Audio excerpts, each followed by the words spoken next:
এক দেশে ছিল এক রাজকুমারী, নাম রুবি। সে শুধু সুন্দর ছিল না, তার ছিল এক আশ্চর্য ক্ষমতা। সে পরীদের ভাষা বুঝতে পারত। একদিন রাজপ্রাসাদের পাশে থাকা গভীর বনে হঠাৎ আলো ঝলমল করতে লাগল। রাজকুমারী রুবি দৌড়ে গেল সেখানে, আর কি দেখল? একটা ছোট্ট পরী, ডানায় রঙিন ধুলো, কাঁদছে। তুমি কে?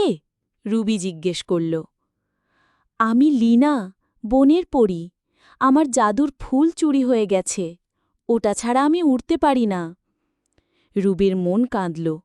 সে বলল, চলো, আমি তোমায় সাহায্য করি। তারা দুজনে জঙ্গলের ভিতর গভীরে হাঁটতে লাগল। হঠাৎ একটা গাছ ফিসফিস করে বলল, চোরকে আমি দেখেছি। সে ছিল এক দুষ্টু ডাইনি। কালো টুপি পরে সে উত্তর পাহাড়ে